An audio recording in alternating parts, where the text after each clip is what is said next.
नमस्कार।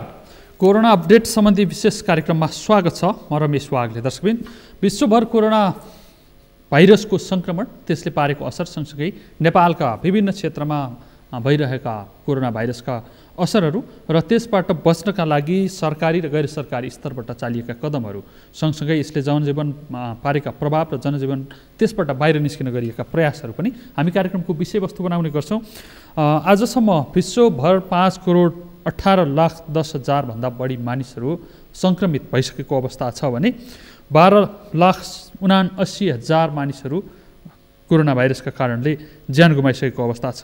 3,63,95,000 भन्दा बढी मानिसहरू कोरोना भाइरसको सङ्क्रमण जितेर विश्वभर निस्किएको अवस्था छ। नेपालमा भने अहिलेसम्म 15,64,214 PCR परीक्षण गर्दाखेरि 1,79,760 जना सङ्क्रमितहरू फेला परेका छन्। अहिलेसम्म सक्रिय सङ्क्रमितको रूपमा आइसोलेसनमा 38,035 जना रहेका छन् भने 1,60,577 जना निको भएर घर फर्किएको अवस्था छ। विगत 24 घण्टामा 12,960 PCR परीक्षण भएको छ। त्यसमा 853 जना निको भएर घर फर्किएका छन् भने त्यही अवधिमा 24 घण्टाकै अवधिमा 22 जना यही कोरोना भाइरसका कारण मृत्यु भएको छ भने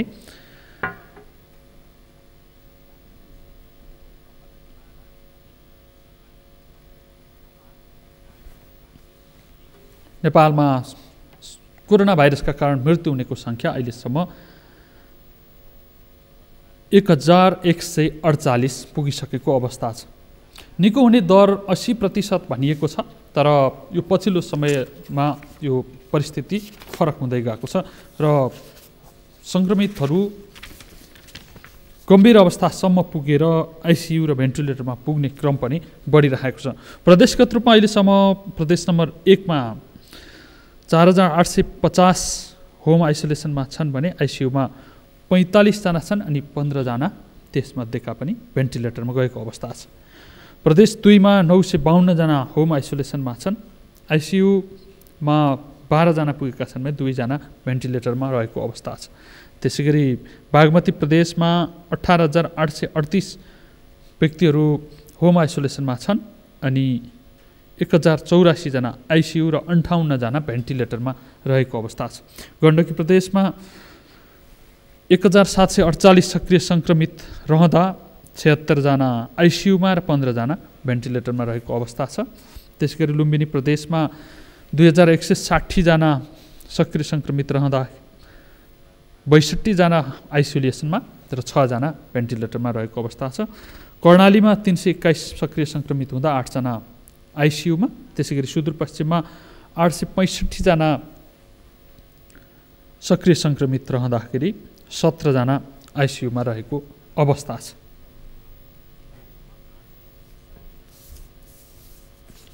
यसै गरी विश्वमा सबैभन्दा बढी अहिले पनि भर्खरै चुनाव सम्पन्न भएको अमेरिकामा नै सङ्क्रमितहरू छन्, जहाँ 1,05,59,000 भन्दा बढी सङ्क्रमित रहँदाखेरि 2,45,000 भन्दा बढीले ज्यान गुमाएको अवस्था छ।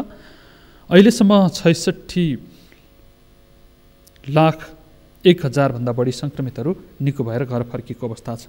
दोस्रोमा छिमेकी मुलुक भारत छ, जहाँ 86,36,000 भन्दा बढी सङ्क्रमित छन् भने 1,27,000 बढीले ज्यान गुमाएको अवस्था छ भने 80,13,000 सङ्क्रमितहरू सक्रिय सङ्क्रमणको अवधि पार गरेर घर फर्किएको अवस्था छ। तेस्रो नम्बरमा सङ्क्रमितका नम्बरका हिसाबले तेस्रोमा परेको ब्राजिलमा 57,01,000 भन्दा बढी सङ्क्रमित भएका छन्, तर मृत्युका हिसाबले चाहिँ विश्वको दोस्रो नम्बरमा ब्राजिल छ, जहाँ 1,62,000 भन्दा बढीले ज्यान गुमाएको अवस्था छ। 50,64,000 बढी सङ्क्रमितहरू भने निको भएर घर फर्किएको अवस्था छ। फ्रान्समा 18,29,000 बढी सङ्क्रमित भएका छन् भने 42,000 बढीले ज्यान गुमाएको अवस्था छ। 13,19,000 बढी सङ्क्रमितहरू निको भएर घर फर्किएको अवस्था छ। रुसमा 18,17,000 बढी सङ्क्रमित हुँदा 31,000 बढीले ज्यान गुमाएको अवस्था छ भने 13,50,000 बढी निको भएर घर फर्किएको अवस्था छ। स्पेनमा 14,00,000 43,000 बढी सङ्क्रमित हुँदा 39,700 भन्दा बढीले ज्यान गुमाएको अवस्था छ। अर्जेन्टिनामा 12,65,000 सङ्क्रमित हुँदा 34,000 बढीको ज्यान गएको छ भने बेलायतमा 12,33,000 बढी सङ्क्रमित हुँदा 49,000 बढीले ज्यान गुमाएको अवस्था छ। त्यसपछि 9औं नम्बरमा कोलम्बिया छ, जहाँ 11,56,000 बढी सङ्क्रमित छन् भने 33,000 बढीले ज्यान गुमाएको अवस्था छ। 10,59,000 बढी चाहिँ निको भएर घर फर्किएको अवस्था छ। इटलीमा 9,95,000 बढी सङ्क्रमित हुँदा 42,000 बढीले ज्यान गुमाएको अवस्था छ। 3,63,000 मात्रै निको भएर घर फर्किएको अवस्था छ। त्यस्तै मेक्सिकोमा 9,78,000 सङ्क्रमित हुँदा 95,000 बढीले ज्यान गुमाएको अवस्था छ। मृत्युदर हेऱ्यो भने यहाँ पनि एकदमै बढी देखिन्छ अनि 7,25,000 भन्दा बढी चाहिँ सङ्क्रमितहरू निको भएर घर फर्किएको अवस्था छ। विश्वभरको अर्थव्यवस्था, शैक्षिक क्षेत्र, स्वास्थ्य क्षेत्र त प्रभावित हुने नै भयो। हरेक क्षेत्रहरू कोरोना भाइरसको सङ्क्रमणका कारण प्रभावित भएका छन् अनि विश्वभरको प्राथमिक विषय भनेकै कोरोना भाइरसको सङ्क्रमणसँग जुझ्न सक्ने क्षमता विस्तार गर्ने र त्यसको व्यवस्थापन गर्ने नै प्रमुख बनिरहेको छ। भर्खरै निर्वाचन भएको अमेरिकामा निर्वाचनको पूर्ण परिणाम आइसकेकै अवस्था छैन, तर विजयी हुने उम्मेदवार जो बाइडेनले आफ्नो प्राथमिकता भनेकै कोरोना भाइरससँग जुझ्ने, त्यसका लागि रणनीति बनाउने हो भनेर भनिएको अवस्था छ। त्यहाँ पनि विश्वका शक्ति राष्ट्रहरू झन् बढी प्रभावित भइरहेका छन्। विश्वभरि नै कोरोना भाइरस सुरुवातमा देखिएको चीन अहिले 59 नम्बरमा पुगेको छ। उसले सुरुवाती चरणमै 82,000 देखिएकोमा अहिलेसम्म 86,000 नाग्न दिइराखेको छैन। उसले व्यवस्थापन एकदमै मजबुत गरिरहेको छ। यसलाई विश्वका शक्ति राष्ट्रहरूले एकअर्काप्रति आरोप प्रत्यारोप गर्ने प्रयत्न पनि गरेका छन्।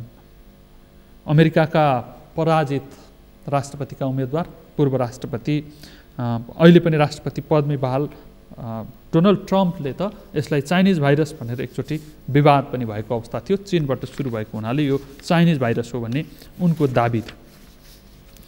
यो राजनीति गर्ने विषय, राजनीतिको माध्यम पनि बनिरहेको छ। अमेरिका जस्तो शक्ति राष्ट्रमा पनि सबैभन्दा बढी निर्णायक बनेको विषय, डोनाल्ड ट्रम्पलाई कमजोर पार्ने विषय कोरोना भाइरसमा गरिएको हेलचेक्राइका कारण अमेरिका विश्वकै सबैभन्दा बढी सङ्क्रमित हुने राष्ट्र बन्यो। सँगसँगै त्यहाँ ज्यान गुमाउनेको सङ्ख्या पनि विश्वमै सबैभन्दा बढी भयो। त्यो पनि एउटा प्रमुख विषय निर्वाचनका लागि बनेको थियो। अब आउँदै गरेका राष्ट्रपति जो बाइडेनका लागि पनि चुनौतीको विषय यही नै हो। तर नेपालमा भने यो प्रमुख विषय बन्न सकिराखेको छैन। सङ्घीय सरकारले सुरुवाती चरणमा कोही पनि रोगका कारण मर्नु पर्दैन, उपचार अभावमा मर्नु पर्दैन भनेर प्रधानमन्त्री स्वयंले संसदमा बोलेका कुराका विपरीत मन्त्री परिषदले निर्णय गर्यो र उपचार अब व्यक्ति स्वयंले गर्नुपर्छ भनिदियो। त्यसपछि धमाधम सरकारी अस्पतालहरूले मूल्य सूची राख्न थाले।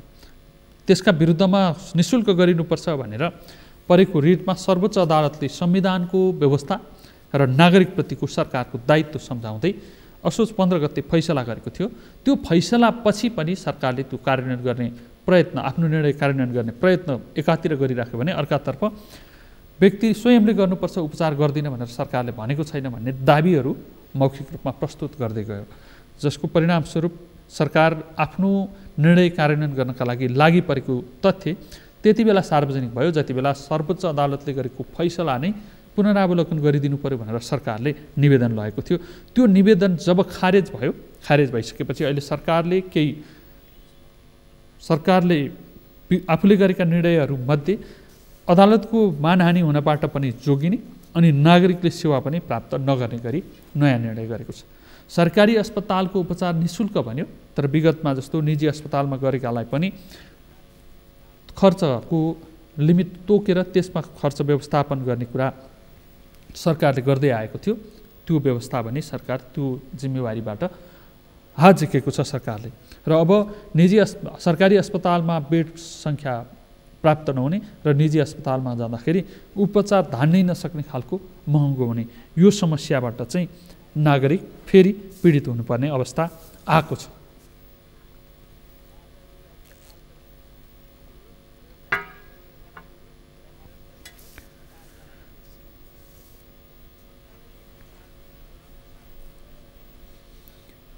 विश्वलाई नै प्रभावित पार्ने कोरोना भाइरसले पछिल्लो समय धेरै पछि मात्रै नेपाललाई प्रभावित पारेको हो। नेपालमा भारतबाट र तेस्रो मुलुकबाट आएका सङ्क्रमितहरूका कारण मात्रै नेपालमा सङ्क्रमण देखा परेको थियो। असार यता सङ्क्रमण समुदाय स्तरमा फैलिएको छ र अहिले सक्रिय सङ्क्रमितहरूको कन्ट्र्याक्ट बाहेक सरकारले परीक्षण पनि नगर्ने भनिराखेको अवस्था छ, जसको लक्षण देखिन्छ लक्षणसहितका सङ्क्रमितलाई मात्रै परीक्षण गर्ने र त्यसरी परीक्षण पनि सुरुवाती चरणमा गर्ने, 14 दिनपछि पुनः परीक्षण नगरिकन घर पठाउने सरकारको नीति छ र यसले सङ्क्रमण फैलिनका लागि थप पहल भइरहेको छ। अनि फेरि सरकारले गरेको निर्णय थियो जो आफै उपचार गर्नुपर्छ भनेर, त्यसपछि नागरिकले यसलाई एकातिर जोखिम बढिरहेको छ सङ्क्रमणसहित देखेर, अर्कातिर नागरिकले चाहिँ हेलचेक्राइ गर्ने क्रम बढिरहेको छ। अहिले प्रदेश नम्बर 1 मा 4850 सक्रिय सङ्क्रमित हुँदा 45 जना आइसियुमा र 15 जना भेन्टिलेटरमा रहेको अवस्था छ। यो अवस्थाको व्यवस्थापनका लागि प्रदेश 1 सरकारले के गर्दैछ अनि जिल्ला स्तरमा कस्ता काम हुँदैछन् हामी बुझ्ने प्रयास गर्छौँ। हाम्रा सहकर्मी झापा सहकर्मी पुजन घिमिरे यति बेला सम्पर्कमा हुनुहुन्छ। पुजनजी। हजुर हजुर रमेशजी। झापाको अवस्था सुरुवाती चरणमा जानकारी गराउनुहोस्। त्यहाँ सङ्क्रमितहरूको सङ्ख्या कति पुग्यो, कति सक्रिय सङ्क्रमित बाँकी छन् अनि मृत्यु कतिको भयो, भेन्टिलेटरमा जानुपर्ने अवस्था बनेको छ कि छैन? रमेशजी, पछिल्लो समय झापामा हालसम्म 2724 जना व्यक्तिहरूमा चाहिँ कोरोना भाइरसको सङ्क्रमण पुष्टि भइसकेको अवस्था छ भने 75 जना सङ्क्रमितहरूको चाहिँ जो मात्रै थपिएका छन्, 75 जना सङ्क्रमितहरू थपिएका छन्। त्यसै गरेर सङ्क्रमित मध्ये 70 जना व्यक्तिको चाहिँ सङ्क्रमित व्यक्तिको चाहिँ ज्यान गइसकेको अवस्था छ भने अहिले लगभग अहिले पछिल्लो समय स्वास्थ्य कार्यालय झापाले पनि कतिजना व्यक्तिहरू आइसोलेसनमा छन् भनेर चाहिँ जानकारी राखेको छैन। अहिले हामीलाई दिन छोडेको त नभनौँ, यद्यपि उसले अत्याधिक गरेको छैन उसको पेजहरूमा।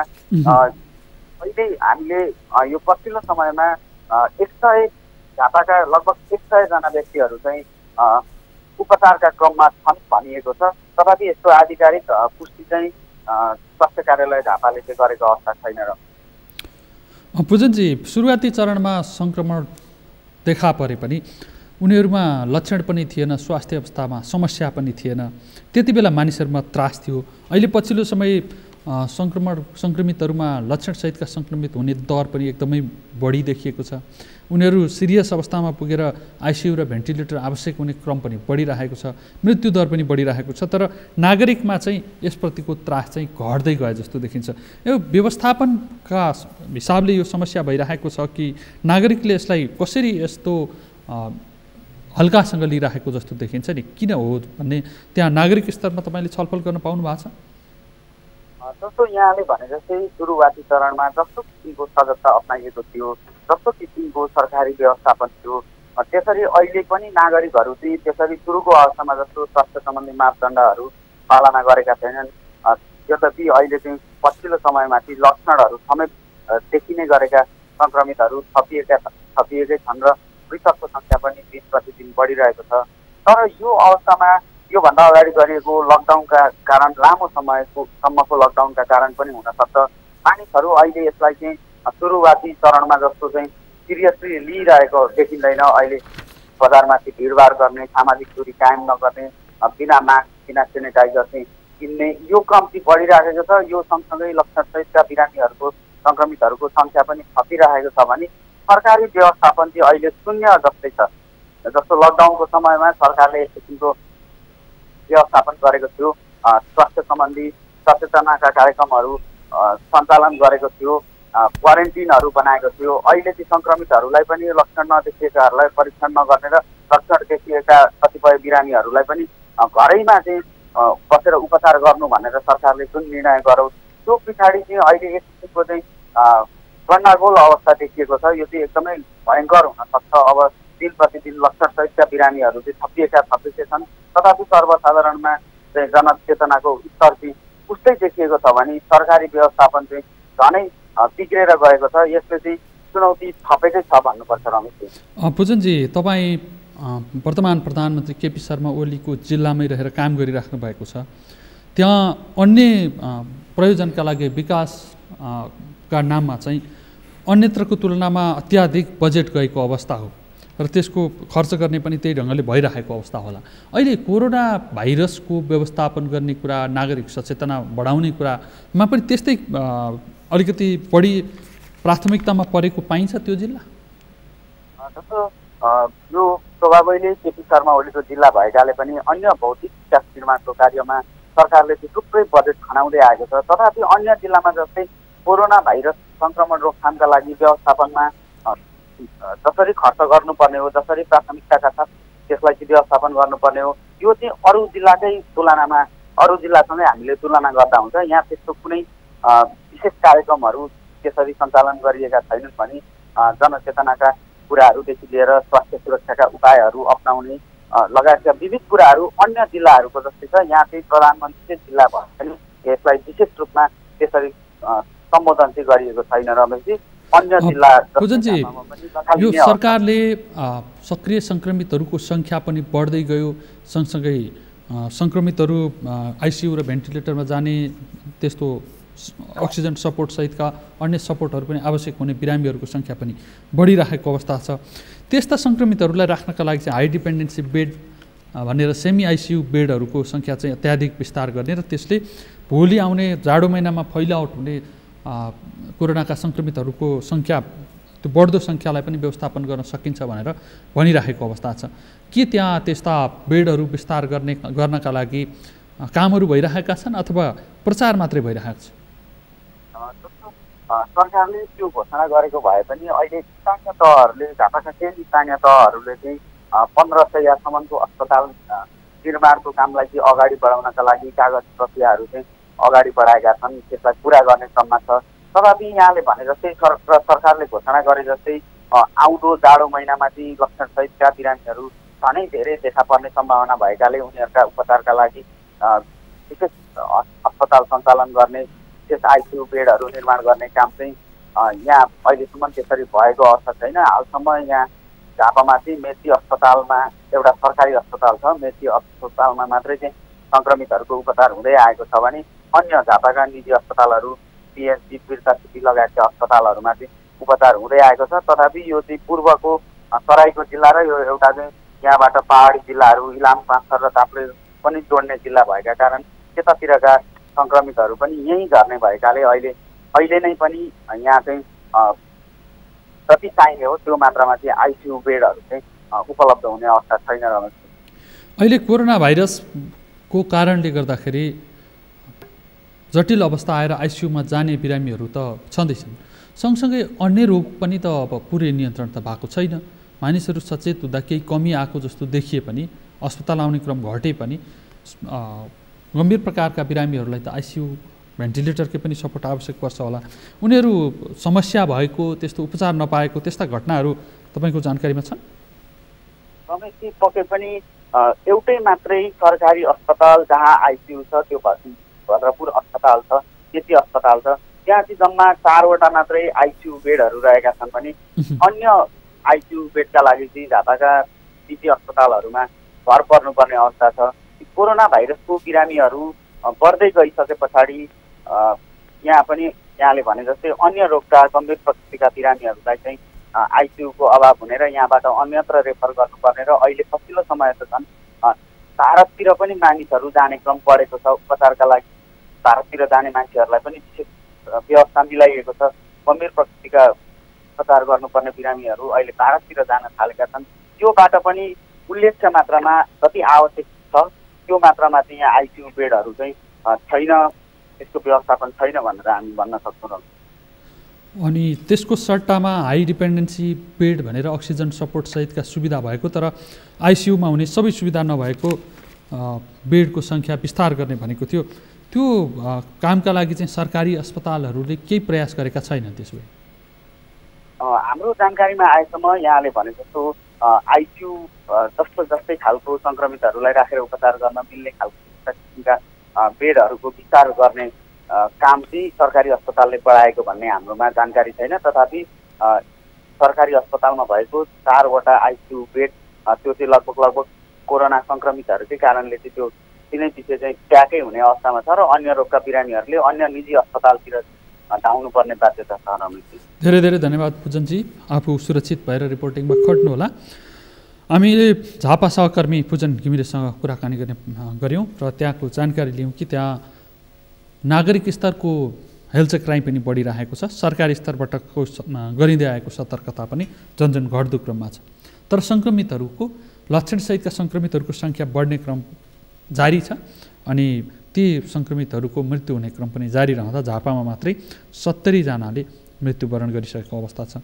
एउटा सरकारी अस्पताल छ जहाँ 4वटा आइसियु बेड छन्, त्यसबाहेक आवश्यक पर्यो भनेदेखि निजी खोज्दै जानुपर्ने अवस्था छ। निजीमा गइसकेपछि महँगो शुल्क तिर्नुपर्ने अवस्था छ।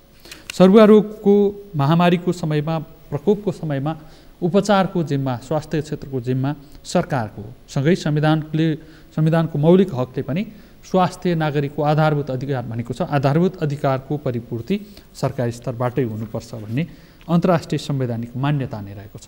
तर यहाँ ती सबै कुराहरू हुन सकिरहेका छैनन्। बागमती प्रदेशको चितवनतर्फ अब हामी लाग्ने प्रयास गर्दैछौँ। अहिलेसम्म बागमती प्रदेशमा 18,838 सक्रिय सङ्क्रमित हुँदा 184 जना आइसियुमा अनि 58 जना भेन्टिलेटरमा रहेको अवस्था छ। चितवनको अवस्था चाहिँ के छ हामी बुझ्ने प्रयास गर्दैछौँ। हाम्रा सहकर्मी कृष्ण आचार्य यति बेला प्रत्यक्ष सम्पर्कमा हुनुहुन्छ। कृष्णजी।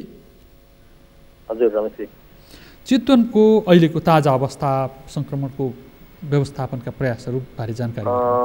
चितवनमा कोरोना सङ्क्रमितको सङ्ख्या अहिले 5,085 पुगेको छ। 5,000 नागेको छ चितवनमा सङ्क्रमितको सङ्ख्या।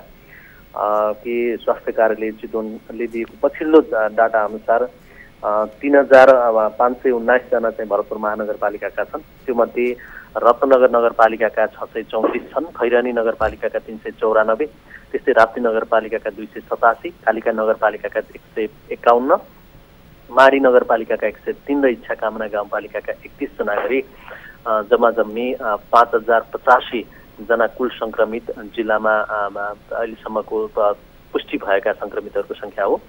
र ती सङ्क्रमित मध्ये 3,486 जनाले चाहिँ कोरोना जितेका छन् र 1,522 सक्रिय सङ्क्रमित रहेकोमा 1,315 जना चाहिँ अहिले होम आइसोलेसनमा रहेको अवस्था छ।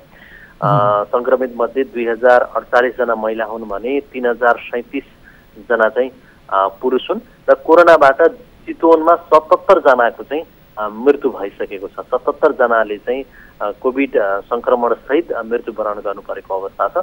र पछिल्लो चितवनको यो तथ्याङ्कगत रूपमा चाहिँ डाटा हेर्दाखेरि यो सङ्क्रमितको सङ्ख्या पनि बढ्दो अवस्थामै छ। यद्यपि यस अगाडिको तुलनामा चाहिँ अब परीक्षणको दर चाहिँ केही घटेको देख्न सकिन्छ। रमेशजी, कृष्णजी, यो 5,085 सङ्क्रमित हुँदाखेरि 77 जनाको मृत्यु भएको छ। अहिले बागमती प्रदेशमा चाहिँ 184 जना आइसियु र 58 जना भेन्टिलेटरमा रहेको भनेर तथ्याङ्क सार्वजनिक गरिएको छ। आइसियु र भेन्टिलेटरमा रहने सङ्क्रमितहरूको सङ्ख्या चाहिँ चितवनमा कति छ? पक्कै पनि अब चितवनमा करिब 100को हाराहारीमा भेन्टिलेटर के अरे आइसियु को कक्ष छ। त्यसमै अब भेन्टिलेटरको सङ्ख्या पनि अस्पताल वाइज जस्तो भरतपुर अस्पतालमा करिब 10वटा भेन्टिलेटर, त्यस्तै गरेर पुराना मेडिकल कलेज, क्यान्सर अस्पतालहरूमा पनि भेन्टिलेटर छन्। यद्यपि कोभिडको लागि छुट्याइएको चितवन मेडिकल कलेज र भरतपुर अस्पतालका जुन भेन्टिलेटरहरू छन् ती भेन्टिलेटरहरू पनि अहिले त्यो फुलफिल छन् कि खाली छैन। सबै ठाउँमा चाहिँ अहिले भेन्टिलेटरको माग छ र आइसियु कक्ष पनि भरिभराउ रहेको यहाँका अस्पतालहरूले जानकारी दिएको अवस्था छ। यसले गर्दाखेरि यो अझै सङ्क्रमणको दर बढ्दै जाने कन्डिसनमा चाहिँ यो थप्नुपर्छ अथवा यसलाई बढाउनुपर्छ भन्ने आवाज पनि उठिरहेको अवस्था हो भने यहाँको प्रशासनले पनि अब यो यसको तयारी गर्नका लागि यहाँका अस्पतालहरूलाई निर्देशन दिएको अवस्था छ।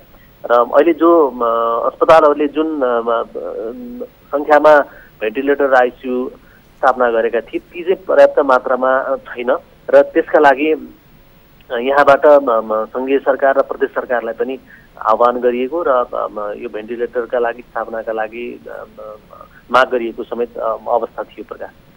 रमेशजी, कृष्णजी, सङ्क्रमितहरूको उमेर समूहका हिसाबले हेरियो भनेदेखि युवाहरू नै बढी सङ्क्रमित भइरहेको अवस्था छ, जो क्रियाशील छन्, जो विभिन्न ठाउँमा पुग्नुपर्छ, नियमित काममा फ्रन्टलाइनमा उभिएर रहेर काम गर्नुपर्छ, उनीहरू सङ्क्रमित भइरहेको अवस्था छ।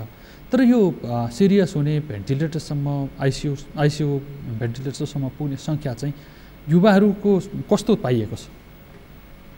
पक्कै पनि युवाहरूको सङ्ख्या पनि छ। 15-17 वर्षको उमेर समूहका युवा उमेरको पनि मृत्यु भएको तथ्याङ्क छ। र अलि वृद्धहरू बढी सङ्ख्यामा चाहिँ वृद्धहरू नै छन्। यद्यपि युवाहरू केही मात्रामा त्यो न्यून सङ्ख्या छ। यद्यपि युवाहरू नि यो कोभिड सङ्क्रमणबाट मृत्यु भएको तथ्याङ्क छ। र त्यो यहाँका अस्पतालहरूले युवाहरूमा अथवा चाहिँ कम उमेर समूहका मानिसहरू पनि त्यो जटिल अवस्थासम्म पुगेको भनेर भनिरहेको अवस्था छ। यद्यपि तुलनात्मक रूपमा चाहिँ अलि उमेर फर्किसकेका, अलिकति उमेर बढी भएकाहरू बढी मात्रामा चाहिँ त्यो अवस्थासम्म पुगेको देख्न सकिन्छ।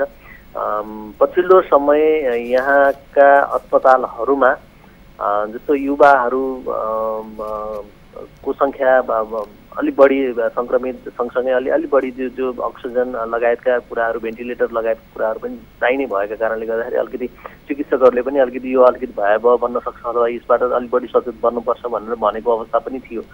केही समय चाहिँ यही भरतपुरकै र विभिन्न जिल्लाबाट उपचार गर्न यहाँ आउनेहरू पनि युवाहरू पनि सङ्क्रमित हुने र सङ्क्रमित भइसकेपछि भेन्टिलेटरमै सम्मको अवस्था पुग्ने र केहीले चाहिँ मृत्युवरण गरेको अवस्था पनि छ। भनेको युवाहरू पनि सुरक्षित छैनन् भन्ने कुरा चाहिँ यसले देखाउँछ। जहाँसम्म दीर्घरोगी पनि फोक्सोको क्यान्सर भएकै व्यक्तिहरू र वृद्ध उमेरका व्यक्तिहरू निको भएका पनि उदाहरणहरू छन् नि त्यहाँ। त्यो निको हुनेहरूको ट्रेन्ड चाहिँ कस्तो देखिन्छ? त्यो दीर्घरोगीहरू पनि निको भइरहेको अवस्था छ, अलिक गम्भीर प्रकृतिको उपचार गराइरहेका व्यक्तिहरू पनि निको भएको अवस्था पनि छ, अनि रोग नलागेका कोरोनाकै कारणले मृत्युवरण गरेको अवस्था पनि छ। यसलाई डाक्टरहरूले चाहिँ के भनेका छन्? यो भाइरसको सङ्ख्याका आधारमा आएको समस्या हो, मानिसहरूको खानपान र बानी व्यवहारमा का कारण हुने देखिने परिणाम हो, के हो भन्छन् डाक्टरहरूले यसलाई? भन्दा पनि अब यो चिकित्सकहरूको पनि मिश्रित प्रतिक्रिया छ। अब यो विश्वमा नै यो कोरोनाको औषधि लगायत यसका धेरै प्रकृतिका विषयमा अझै पनि बहस छ। त्यही बहस अब जिल्ला स्तरमा अथवा अझ भनौँ चितवनकोमा पनि त्यही बहस जारी छ।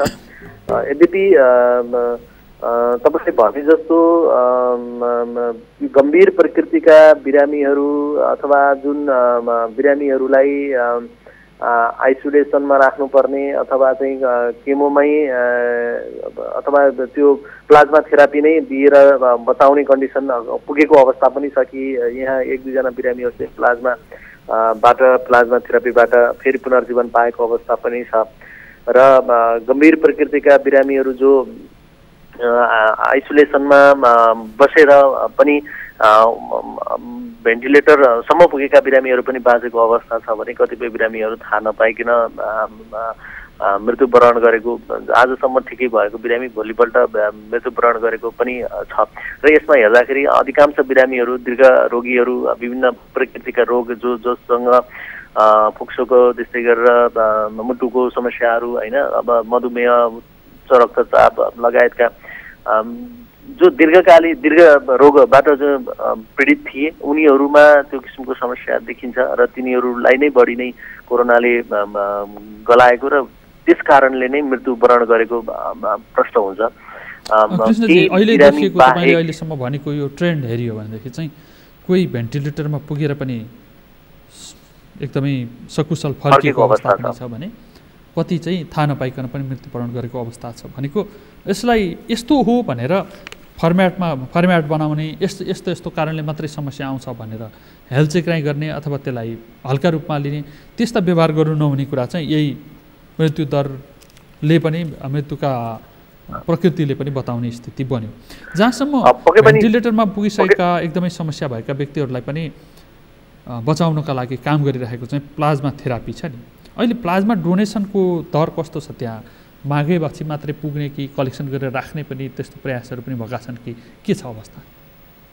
पक्कै पनि अब प्लाज्मा दिनका लागि जो अब आवश्यकताका आधारमा यहाँको जनस्वास्थ्य कार्यालयले त्यस्तै गरेर यहाँको ब्लड ब्याङ्कले पनि त्यो किसिमको कोअर्डिनेसन गरेको अवस्था छ र जसलाई आवश्यक पर्छ यहाँ जो सङ्क्रमित भएर निको भइसकेका जो आफ्नो शरीरमा एन्टिबडी उत्पादन भइरहेका चाहिँ जो सङ्क्रमितहरू निको भइसकेका हरूबाट त्यो प्लाज्मा दान गर्ने भएका कारणले गर्दाखेरि उनीहरूलाई नियमित सम्पर्कमा रहनका लागि अथवा चाहिँ उनीहरूसँगको सम्पर्क नियमित गर्ने र आवश्यकताका आधारमा प्लाज्मा दान गर्न अपिल गर्ने गरिएको छ र त्यसका आधारमा उनीहरूले प्लाज्मा दान गर्ने गरेका छन् र त्यो गर्नेहरूको सङ्ख्या राम्रो छ कि उत्साहजनक नै छ उनीहरू किन भन्दाखेरि कसैको जीवन बचाउनका लागि आफूले प्लाज्मा दान गर्दैमा कसैको जीवन बाँच्छ भने प्लाज्मा दान गर्नुपर्छ भन्ने एक किसिमको लहर पनि चलेको थियो र त्यो क्रम अहिले पनि आवश्यकताका आधारमा प्लाज्मा दान गर्नेहरूको सङ्ख्या पनि उत्तिकै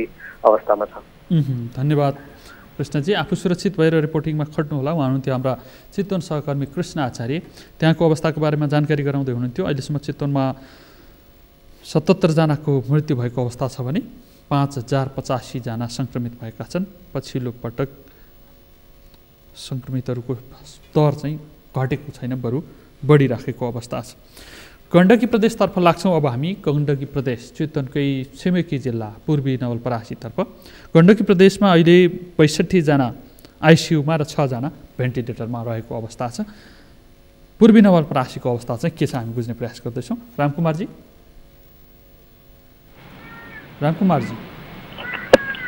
हजुर सुन्ने छैन र? रामकुमारजी अब त्यहाँको अपडेट गराइदिनुहोस् कि 6 जना भेन्टिलेटरमा अनि 65 जना 76 जना आइसियुमा 15 जना भेन्टिलेटरमा रहेको अवस्था छ प्रदेशभरि। त्यहाँ जिल्लाको अवस्था चाहिँ के छ? पूर्वी नवलपरासीको कुरा गर्नुपर्दा सङ्क्रमितको सङ्ख्या यहाँ 2000 नागिसकेको छ। 2053 जना पुगेको थियो हिजोसम्मको तथ्याङ्क, हिजोसम्मको पछिल्लो अपडेट। र आज नवलपुरमा त्यस्तो अहिलेसम्म थपेको कुनै जानकारी आएको छैन। र त्यस्तै गरी 24 जनाको निधन भइसकेको छ भने 500 बढी सक्रिय सङ्क्रमित पूर्वी नवलपरासीमा रहेको अवस्था छ। त्यो मध्ये सबैभन्दा बढी गैंडाकोट नगरपालिकामा सङ्क्रमित देखिएको छ भने त्यसपछि काउसती नगरपालिका र देवसुली नगरपालिकामा देखिएको छ। पूर्वी नवलपरासीमा रजहर प्राकृतिक चिकित्सालयमा त्यो आइसोलेसन पनि त्यही निर्माण गरिएको थियो र उपचार पनि त्यहीँ गरिराखेको थियो। कतिपय अवस्थामा चाहिँ उपचार प्रभावकारी भयो भनेर पनि भनिएको अवस्था थियो। अहिले चाहिँ के छ नागरिक प्रतिक्रिया चाहिँ?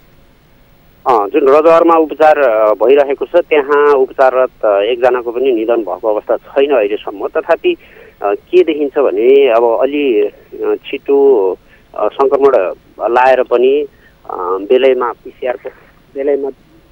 पिसिआर परीक्षण गर्न नपाउँदाखेरि सङ्क्रमित भएको नभएको पुष्टि नहुने र अलि गम्भीर अवस्थामा पुगिसकेपछि बल्ल परीक्षण गर्ने अथवा लक्षण देखिसकेपछि परीक्षण गर्दाखेरि केही सङ्क्रमितहरू सङ्क्रमण देखेको 2-3 दिनमै निधन हुने, कतिपय त पहिचान निधन भइसकेपछि बल्ल पिसिआर रिपोर्ट आउने जस्ता समस्याहरू देखिएको छ। तर रजहरमा जुन ढङ्गले उपचार गरिएको छ त्यहाँ चाहिँ के छ भने अब अलि कम जटिल भएका बिरामीहरू जो जटिल अवस्थामा पुग्न नपाउँदै उपचारमा गइसकेका त्यस्ता बिरामीहरूको अवस्था भने त्यहाँ उपचारपछि चाँडो निको भएर फर्कने गरेको छ भने अन्य अवस्थामा कुरा गर्नुपर्दा दसैँपछि एकै दिन 5 जनाले ज्यान गुमाउनु पर्ने अवस्था रह्यो। त्यो अवस्था पनि रह्यो। होम आइसोलेसनमा मात्रै 2 जनाले ज्यान गुमाउनु पर्यो। हिजो मात्रै 1 जनाले ज्यान गुमाएको अवस्था छ। तथापि पिसिआर रिपोर्ट आउन बाँकी छ। यस्तो यस्तो अवस्थाहरू रहेको छ र समग्रमा भन्नुपर्दा नवलपुरमा अहिले पछिल्लो समय चाडपर्वसँगै बजारहरू खुला रहने, स्थानीय तह जो कोरोना सङ्क्रमण स्थानीय तहका जनप्रतिनिधि कर्मचारीहरूलाई सङ्क्रमण पुष्टि भएपछि स्थानीय तहहरू पनि बन्द गर्ने तर बजारहरू खुला राख्ने, त्यसले गर्दा अझै व्यापक रूपमा सङ्क्रमण फैलेको देखिन्छ। व्यवस्थापनका लागि चाहिँ कोरोना भाइरसको परीक्षणको दर बढाउने, दायरा विस्तार गर्ने अनि सङ्क्रमितहरूलाई चाहिँ नियन्त्रणमा ल्याउने भनेर केही समय अगाडिसम्म सङ्घीय सरकारले पनि स्थानीय सरकारले पनि त्यसरी नै काम गरेको अवस्था थियो। अहिले पछिल्लो समय सङ्घीय सरकारले कन्ट्र्याक्ट ट्रेसिङ बन्द गर्ने, त्यसै गरी लक्षण नदेखिएका व्यक्तिहरूको परीक्षण नगर्ने र उपचार आफै गर्नुपर्ने निर्णय गर्यो नि, त्यसको प्रभाव चाहिँ कस्तो रह्यो? पूर्वी नवलपरासीमा तपाईँले भने जस्तै अहिले अवस्था त्यस्तै छ।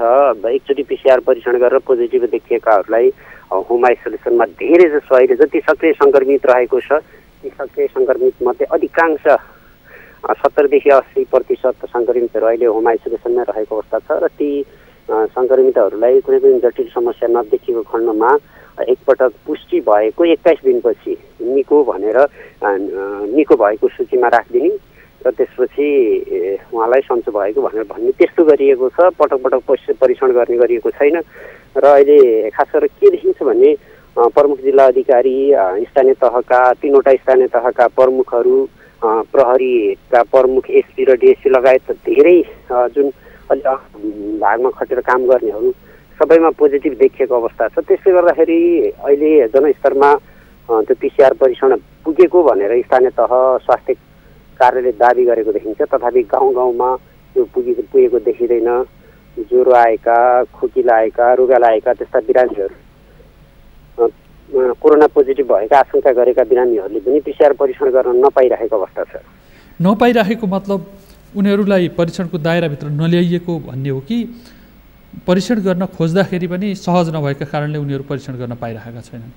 के गरिएको छ भने जसलाई पोजिटिभ देखिएको भनेर पुष्टि हुन्छ र उसको सम्पर्कमा आएका र लक्षण देखिएकाहरूलाई मात्र परीक्षण गर्ने। जस्तो गाउँघरमा रुगाखोकी लागेका छन्, ज्वरो आएका छन्, शरीर दुखेका छन्, त्यस्ता बिरामीहरू छ भने त्यस्ता बिरामीहरूलाई कोरोना सङ्क्रमित भएकाहरूको सम्पर्कमा आएको लिस्टमा नरहने गरेका कारणले तिनीहरूले परीक्षण गर्न नपाउने र केहीले आफूले पहुँचको आधारमा स्थानीय तहमा जानकारी गराउन सकेकाहरूले PCR परीक्षण गर्न पाएका छन् भने जो अलि आफूलाई सङ्क्रमण भएको आशंका गरेका छन् तिनीहरूले चाहेर पनि PCR परीक्षण गर्न नपाउने अवस्था अथवा आफूले PCR परीक्षण गर्नुपर्ने अवस्था भयो, अर्को जिल्लामा जानुपर्ने अवस्था रहेको कारणले पनि यस्तो भएको देखिन्छ। धेरै धेरै धन्यवाद रामकुमारजी जानकारीका लागि। आफू सुरक्षित भएर रिपोर्टिङमा खट्नुहोला। दर्शक, सरकारले कहिले के निर्णय गर्ने, कहिले के निर्णय गर्ने, जसको प्रभाव चाहिँ नागरिकहरू परीक्षणमै नजाने, यो कोरोना भनेको केही पनि होइन भन्ने ढङ्गले हेलचक्राइ गर्ने, अफवाह फैलाउनेहरूका सूचनामाथि चाहिँ ज्यादा विश्वास गर्ने, उनीहरूका कुरा सुन्ने र मास्क नलाइकन हिँड्ने, लगाएर हिँडिसकेपछि पनि भिडभाडमा जाँदाखेरि त्यही मास्कले नै जोगिन सकिन्छ भन्ने एक किसिमका गलत धारणाहरू विकास भइरहेका छन्। यसले कोरोनाको सङ्क्रमण फैलिनका लागि थप सहयोग गरिरहेको छ। सँगसँगै सरकारले कोरोना भाइरस नियन्त्रणलाई आफ्नो प्राथमिकता तोक्न सकिरहेको अवस्था छ। सरकारको प्राथमिकता सरकार आफैलाई जोगाउनु, आफ्नो पार्टीभित्र भएका अन्तरसङ्घर्षहरूमा आफू हावी हुने प्रयासमा मन्त्रीदेखि प्रधानमन्त्रीसम्म रहनु र नागरिकका समस्यालाई प्राथमिकतामा राख्न नसक्नु, यी कारणले गर्दाखेरि सरकारको प्रभावकारिता पनि स्थापित हुन सकिरहेको छैन, नागरिकको स्वास्थ्य सुरक्षाको ग्यारेन्टी पनि हुन सकिरहेको छैन एकातिर। अर्कातिर हिजो सामान्य अवस्थामा सङ्क्रमितहरूको सङ्ख्या बढेर पनि सङ्क्रमितमा लक्षण नदेखिने, स्वास्थ्य समस्या नआउने एक किसिमको अवस्था थियो। त्यो अवस्थाबाट अहिले बिस्तारै अधिकांश सङ्क्रमितहरू चाहिँ लक्षणसहितका सङ्क्रमितहरू पनि जटिल अवस्थासम्म पुग्ने र मृत्युसम्म पुग्ने, यो खालको जोखिम एकातिर बढिरहेको छ भने अर्कातिर नागरिकमा पनि अलिकति ज्यादा हेलचक्राइ गर्ने र केही होइन भन्ने क्रम बढिरहेको छ।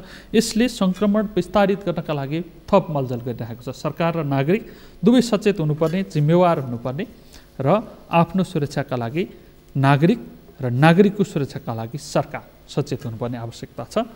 यो आवश्यकता पुरा गर्नका लागि दुवैतर्फबाट सक्रिय संयमित पहल आवश्यक छ। यही आग्रहसहित कार्यक्रमबाट बिदा माग्ने समय भएको छ। म सहित सम्पूर्ण युनिट बिदा चाहन्छौँ। सगरमाथा टेलिभिजन हेर्दै गर्नुहोला। नमस्कार।